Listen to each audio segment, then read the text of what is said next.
اللهم صل على سيدنا محمد وعلى آل سيدنا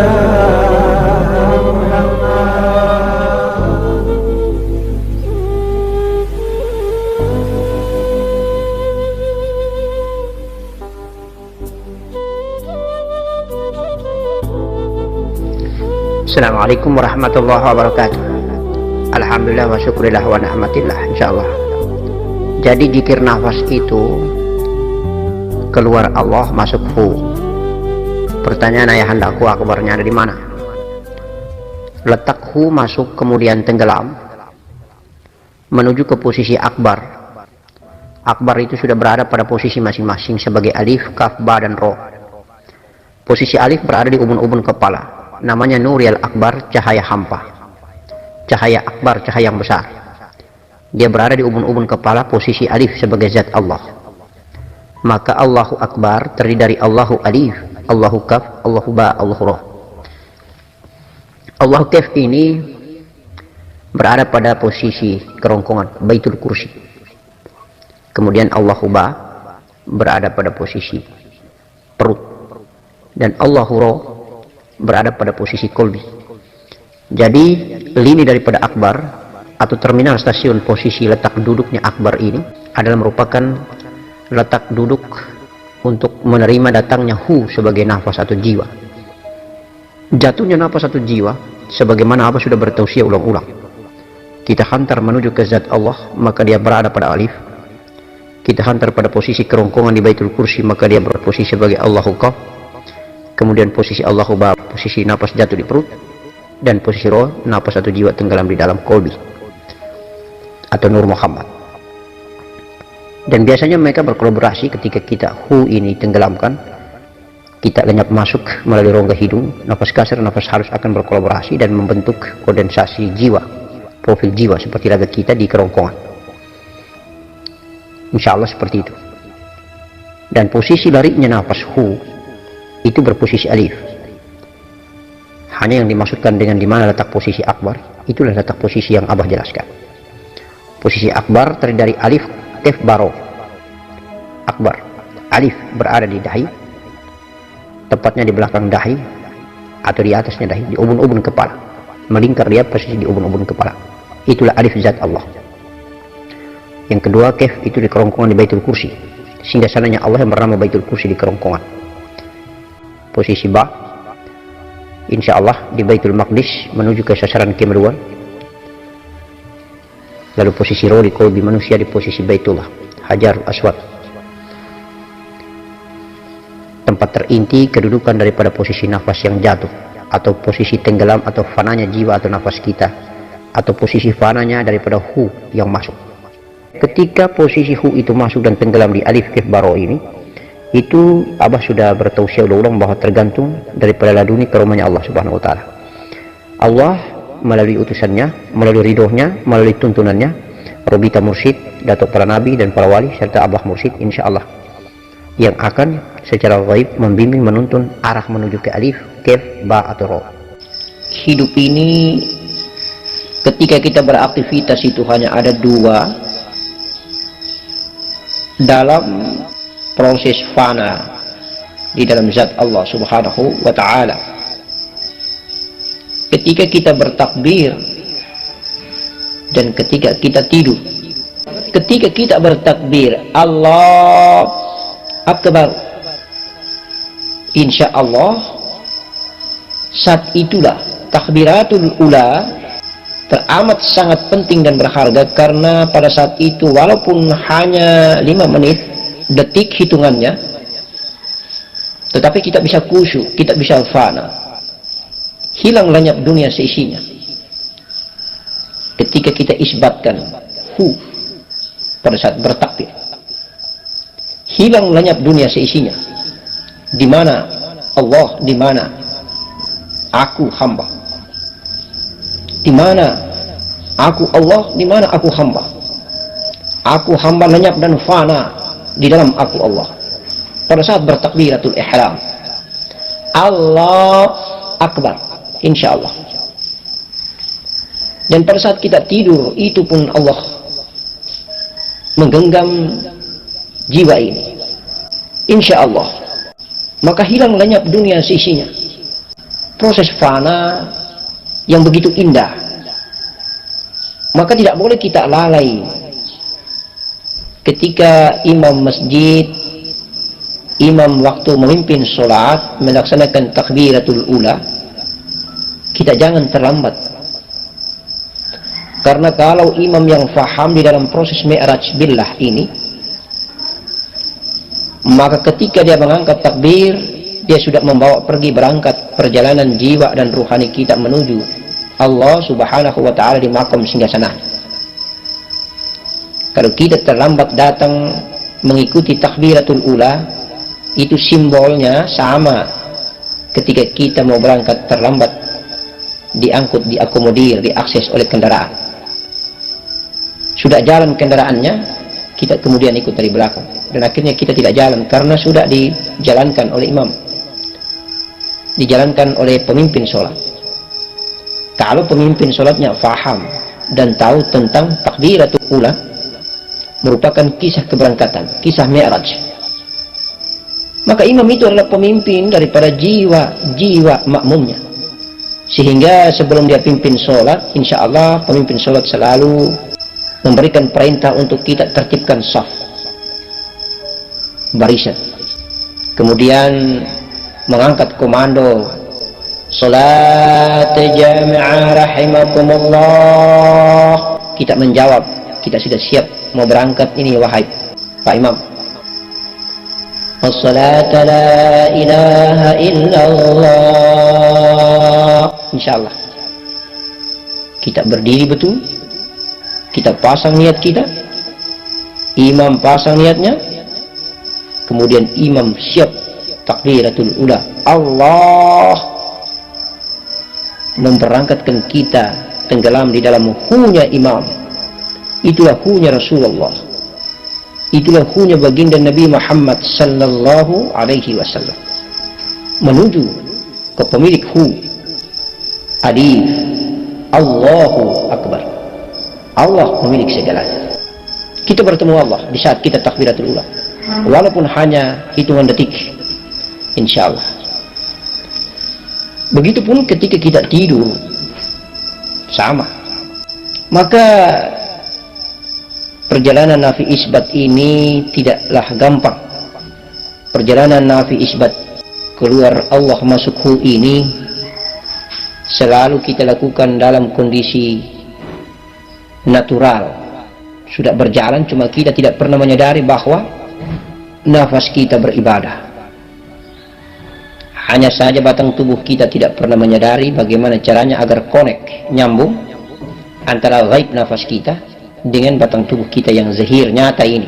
Sehingga kita sadar akal, sadar otak, sadar pikiran, tahu bahwa oh ternyata bagaimana caranya mengibadahi nafas ini adalah dengan cara seperti ini. Padahal kalaupun kita belum dikasih kesadaran hidayah oleh Allah subhanahu wa ta'ala pun, nafas ini sudah beribadah.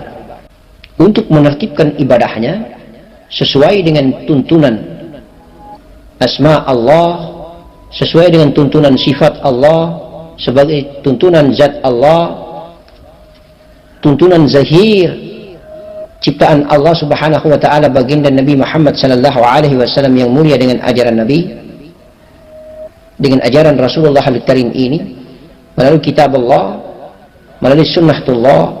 Maka perhatikan baik-baik ketika kita ruku atau kita sujud, selalu kita nafi. Dan apabila kita takbir atau saat kita duduk di antara dua sujud, selalu kita isbat. Jadi proses nafi dan isbat daripada nafas ini sering berjalan ketika kita sholat. Maka itulah hakikat sholat tertinggi kalau orang memahami dan mengetahui rahasianya. Setiap kita takbir, kita isbat.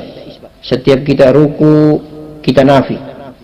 Intidal, kita isbat. Waktu sujud, nafi lagi. Duduk di antara dua sujud, kita isbat lagi. Sujud lagi, kita nafi lagi.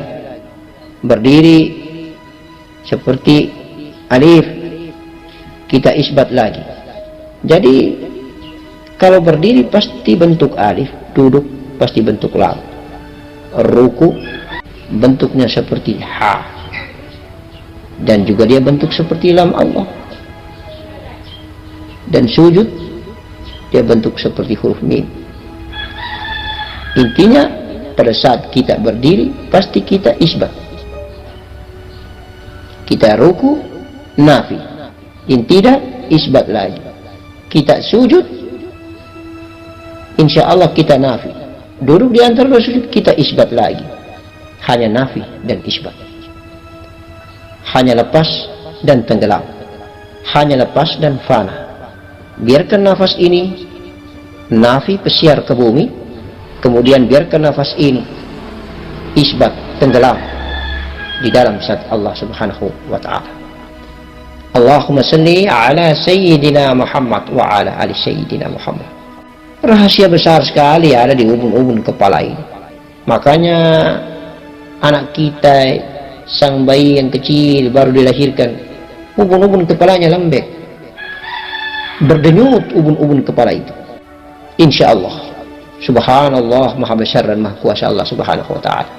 Maka sesungguhnya Allah ini sangat dekat dengan hambanya yang bernama manusia ini, dan lebih dekat dia daripada urat leher. Dan urat leher itu kan kita tahu dia tidak berada di dada, dia tidak berada di perut, tetapi dia berada di kepala. Lebih dekat sekali daripada urat leher. Penuh dengan tafsiran dan kajian yang luar biasa dalam kedalaman tauhid, dalam kedalaman iman, hakiki ma'rifat billah. Maka kepala ini merupakan mahkota tertinggi dari semua batang tubuh. Kedudukannya dan makomnya, tempat tinggalnya kepala itu berada di atas. Itulah alif.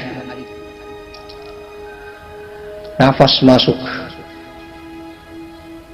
akan berkolaborasi membentuk lam alif, nafas kasar dan nafas halus, kemudian membagi profil ini, yang halus menuju ke zat Allah ubun-ubun kepala, kemudian yang kasar turun ke kolbi. Kalau dia hanya membentuk satu profil alif, dia ke kepala, di ubun-ubun kepala zat Allah, maka hanya ada dua, mati suri atau mati benar. Tapi kalau dia turun ke kolbi, maka insya Allah dia hidup. Maka negeri akhirat itu ada di atas ubun-ubun kepala zatullah. Negeri dunia itu ada di kolbi Nur Muhammad. Sehingga apabila engkau meminta akhirat, maka pergilah di ubun-ubun kepalamu. Tetapi apabila engkau meminta dunia, pergilah di hatimu. Engkau akan mendapatkan dunia di hatimu, engkau akan mendapatkan akhirat di atas ubun-ubun kepalamu. Engkau akan dikabulkan akhiratmu oleh zatmu, dan engkau akan dikabulkan duniamu oleh kolbimu, oleh Nur Muhammadmu. Karena Nur Muhammad yang mengadakan adanya dunia. Ana minurillah ala mina minuri. Aku berasal dari cahaya Allah, kata Nur Muhammad. Dan karena cahayaku, Nur Muhammad bilang, seluruh alam raya jagat maya pada ini tercipta. Seluruh alam semesta tercipta. Maka dunia ada pada Nur Muhammad, akhirat ada pada Nur Zatullah. Hakikinya hanya satu ahadatul wujud, Zatullah, yang tiada tetapi ada. Dia berada pada dua makom sehingga sana yang terindah, makom bait yang tertinggi, rumahnya yang tertinggi di alam hampa, nuriyal hampa, dan bait yang berada di makom dada, mahligai terindah. Di balik sirnya ada aku, di balik kolbi ada fuad, ada sagofa, ada sir, ada rahasia, ada aku, kata Allah. Itulah dua cahaya, itulah Nur Allah, Nur Muhammad. Nurun ala nuri, Nur Allah di dalam Nur Muhammad, Nur Muhammad di dalam Nur Allah. Insya Allah tugas dan peranan yang ada di kolbi sering berkolaborasi, karena memang dia turun naik, turun naik dari sulbi turun ke rahasia diri kita, kemudian naik ke kolbi. Dari sulbi turun ke rahasia diri kita, kemudian naik ke kolbi. Insya Allah apabila dia naik menuju ke zatullah, menuju ke ubun-ubun kepala manusia, maka berakhirlah hidup ini, kematian yang akan kita dapatkan. Maka ingat baik-baik pada saat kita jalan pulang, perjalanan sakratul maut, setiap hamba, kerabat dekat kita, coba kita dekat-dekat berada di samping kiri, di samping kanannya. Insya Allah kita akan temukan tentang rahasia jalan pulang itu.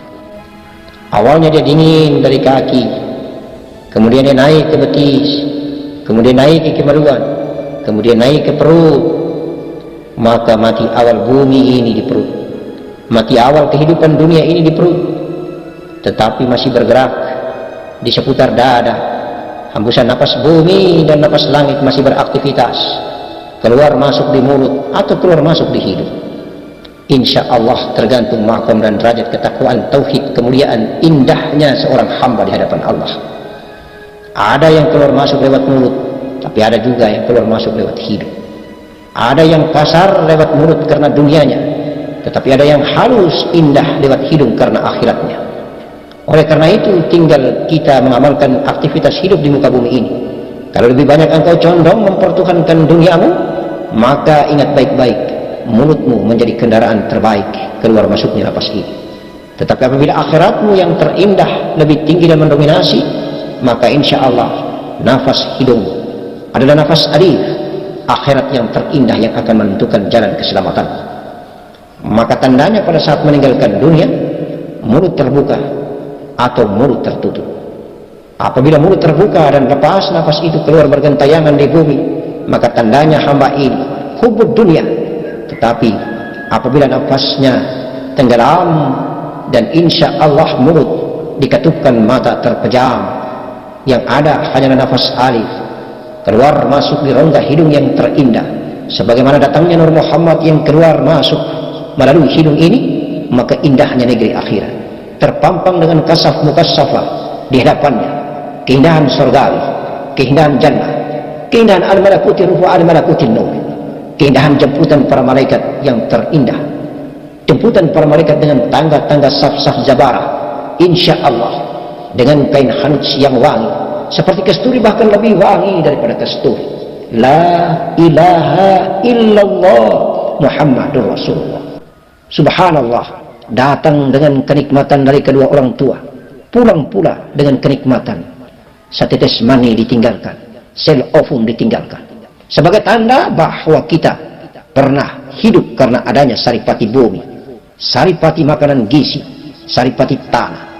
Nur Muhammad telah datang dan telah pulang, datang pulang meninggalkan sisa zahirnya mani, setetes mani dan sel ovum. Waja'alna min baini sulbi wat tara'ib, waja'alna min baini sulbi wat tara'ib, waja'alna min baini sulbi wat tara'ib. Insya Allah terpancar mani dari kedua tulang sulbi, laki-laki dan tulang dada perempuan. La ilaha illallah, la ilaha illallah Muhammadur Rasulullah. Masya Allah.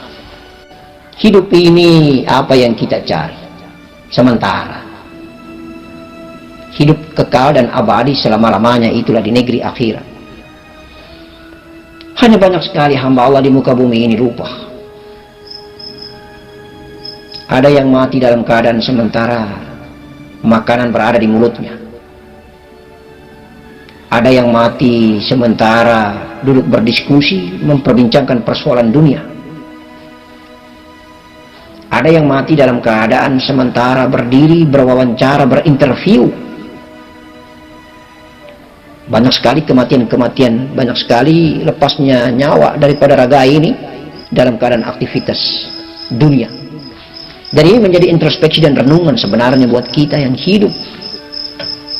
Ya Allah, biarkanlah kami pulang ke negerimu, ke hadiratmu, dalam keadaan genggaman kedua tanganmu yang indah, dalam keadaan genggaman daripada kuasa dan kebesaranmu yang penuh dengan rahmat kasih sayang. Dalam keadaan kami beribadah Dalam keadaan kami sujud, kami ruku, kami zikir, kami menyebut namamu. Dalam keadaan kami cinta, kami kasih dan kami sayangmu ya Allah. Kami sayangimu ya Allah. Kami sayangimu ya Rahmanu ya Rahim. Allah, izinkanlah kami mencintai, mengasihimu dan menyayangimu. Izinkanlah ya Allah. Izinkanlah kami menyembah dan bersujud hanya kepada Engkau. La ilaha illa Allah. La ilaha illallah. La ilaha illallah. La ilaha illallah. La ilaha illallah. Muhammadur Rasulullah. Muhammad Rasulullah. Zahir batang tubuh ini adalah Muhammadmu Rasulullah. Zahir dan batang tubuh ini adalah Muhammadmu Rasulullah. Jiwa dan nafas ini adalah Ahmadmu. Nur yang ada di kolbi ini adalah nur sifatmu, dan Engkau adalah nur zatmu. Subhanallah, subhanallah, subhanallah, subhanallah wa bihamdi, subhanallahal azim. Astaghfirullah, astaghfirullah, astaghfirullahal azim, astaghfirullahal azim, astaghfirullahal azim. Alladzi la ilaha illa huwal hayyul qayyum wa atubu ilaih. Ya Allah, ya Allah, ya Allah, maafkanlah, ampunilah kesalahan dan dosa dari batang tubuh, daripada zahir hina ini, insya Allah. Ingatlah olehmu dalam memelihara nafasmu, dalam berdiri, ruku, sujud, dan duduk di antara dua sujud,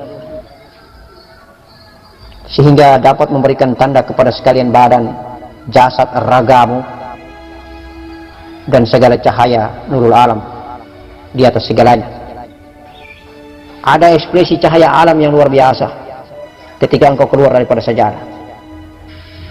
Tetapkanlah hatimu pada kehidupan dua negeri, negeri dunia dan akhirat. Rabbana atina fid dunya hasanah wa fil akhirati hasanatan wa qina adzabannar. Allah akan menganugerahi martabatmu. Insyaallah Allah akan menganugerahi martabatmu menjadi martabat nabi, martabat rasul. Allah akan mengharamkan jasad, tubuh, ragamu dimakan api neraka, dan jasad, raga badanmu akan utuh, tidak akan dimakan tanah. Rasulullah Al-Karim An-Nabi Muhammadin sallallahu alaihi wasallam bersabda, tafakur sesaat itu lebih besar pahalanya daripada beribadah 70 tahun lamanya. Dan berpikir tentang ma'rifat kepada Allah, maka nilai tafakur itu lebih beribadah 1000 tahun lamanya. Allah berfirman dalam surat Al-Kahf ayat 16, dan kami lebih dekat daripada ulat leher. Sekali lagi, dan kami lebih dekat daripada ulat leher. Insyaallah sebuah renungan yang panjang, dan mudah-mudahan dapat memperbaiki aktivitas ibadah nafas ini. Allahumma shalli ala sayyidina Muhammad wa ala ali sayyidina Muhammad. Insyaallah.